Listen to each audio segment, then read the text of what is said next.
Sziasztok! Köszöntelek benneteket itt a Mi Kis Konyhánk YouTube csatornáján. Vagy akár köszönhettem volna úgy is, hogy pálinkás jó reggelt, mert mai műsorunkban egy finom reggelit fogunk elkészíteni, bár amilyen laktató meg lehet tenni akár ebédbe is, ki lehet vele húzni a napot vacsoráig, de akár vacsorára is el lehet fogyasztani, mivel nem csak egy reggeliről van szó, hanem a nap bármelyik szakában megehetjük. Na de ne is húzzuk tovább a szót, egy nagyon finom tojásos lecsót fogok elkészíteni most ebben a műsorban, amihez fogunk hozzáadni egy kis füstölt kolbászt is. Ugye van maga az alaplecsó, és annak van nagyon sok változat, utána tojásos lecsó, virslis lecsó, rizses lecsó, kolbászos lecsó, káposztás lecsó is hallottam már, ki mivel szereti csinálni, illetve mivel szereti fűszerezni. Ugye a fűszerezés is eltérő lehet, tájegységenként is, vagy akár családi hagyományoknál, szokásoknál is. Van, aki tesz bele például piros paprikát is, vagy más fűszert is, mi most csak sót fogunk használni, borsot, illetve egy kis üdött köményt, mert én szeretem a köményes ételeket. Na, de akkor mutatjuk is, hogy mi kell ehhez a kis finom ételhez, de előtte már azt mondtam, hogy pálinkás jó reggel, akkor legyen egy kis látszatja. A napokban egyik kedves ismerősömtől kaptam egy kis kóstolót, házi pálinkát.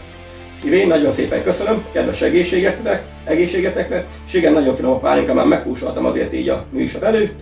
Na és akkor mutatjuk, hogy mi kell ez az ételhez, és mutatjuk, hogy hogy készítjük el, kedves egészségetekre.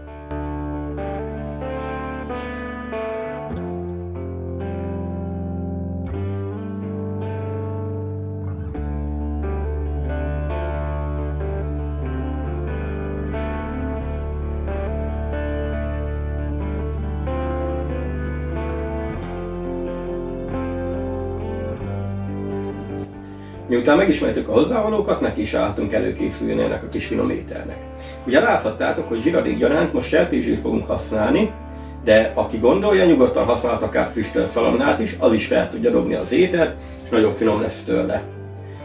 Ugye egy kis zsiradékon megpirítjuk majd a hagymát, hozzáadjuk a paprikát, majd a paradicsomot, ezek kiengedik a levüket.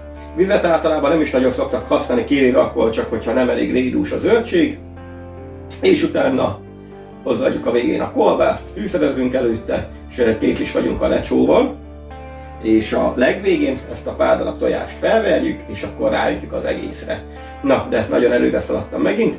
Készüljünk elő a dolgoknak, és akkor utána jövünk vissza.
Akkor láthattátok, hogy meg is vagyunk az előkészületekkel.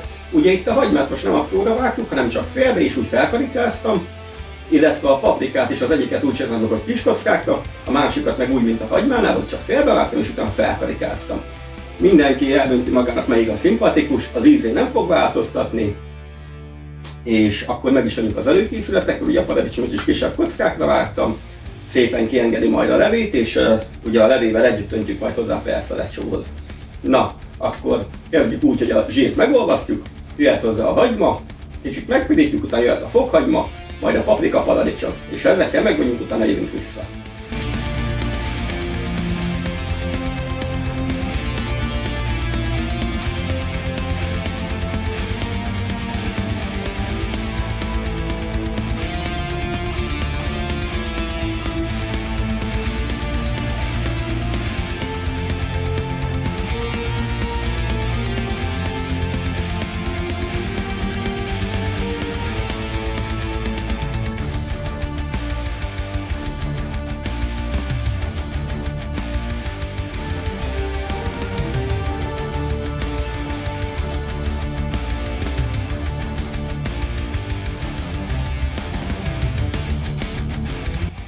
akkor láthattátok, hogy a munka része eddig megvan. Egy kis zsíron oda tettük a hagymát, fokhagymát, paprikát, paradicsomot. Lefettük, hogy hagy engedje ki magából a nedvességet, és ezáltal még hagy pároluljon egy kicsit ott a serpenyőbe. Ezután már csak annyi a dolgunk, hogyha egy kicsit párolódik a zöldségek, akkor a kolbász mennyiséget, mondjuk ez még vágunk egy kicsit, mert közben a gyerek itt rokkodott belőle, vágunk hozzá egy kicsit, és utána hozzáadjuk a lecsóhoz, elkeverjük benne, és utána fedő alatt egy picit még mindig pároljuk, dinszteljük, és ha ez megvan, utána hozzáadjuk a tojásokat. Mivel most nem rántottáról beszélünk, ezért ehhez nem kell 8-10 tojást felhasználni, hanem most egy tojásos lecsót készítünk, tehát itt inkább a zöldségek domináljanak, a paprika, paradicsom, ezért most csak 5 tojás adunk hozzá, de lehet kevesebben is 3-4 tojással elkészíteni, ki mennyivel szeretné, milyen az ízvilága. Na, akkor jövünk vissza nem soká, és akkor tesszük hozzá a kolbászt, felvegyük a tojásokat, a tojás is egy kicsit sózzuk majd még, és akkor hozzáöntjük azt is, és utána jövünk vissza.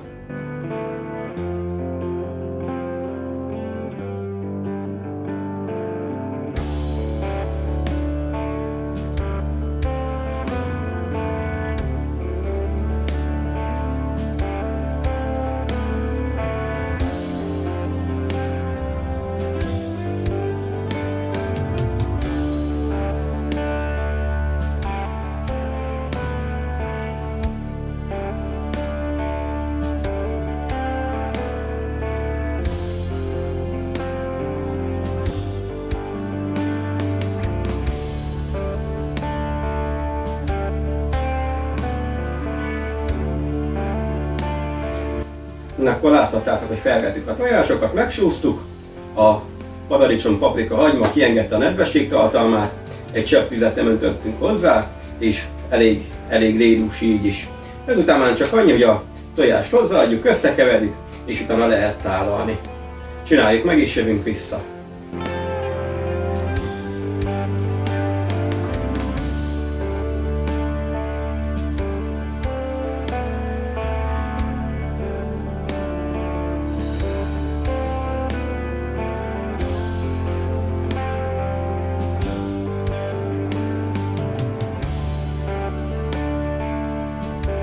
Elkészült ez a finom tojásos lecsó füstölt kolbásszal, mindenkinek jó étvágyat kívánunk hozzá. Ugye láthattátok, hogy milyen kevés alapanyagból és milyen rövid idő alatt össze lehet dobni egy jó reggelit, vagy akár egy ebédet is, mert elég kiadós ételt kaptunk. Ha tetszett a videó, akkor egy feliratkozást megköszönünk, illetve egy megosztást és egy lájkot, illetve kövessetek be minket Facebookon és Instagramon is, és ugye most már TikTokon is elérhetőek vagyunk. Azon a platformon is keressetek fel, kattintsatok ránk, mondjuk ott nem csak főzős videók lesznek, teszünk fel más jellegűt is, de azért azok fognak dominálni. Találkozunk legközelebb, akkor is hozunk nektek valami finomságot, de addig is minden jót és vigyázzatok magatokra. Sziasztok!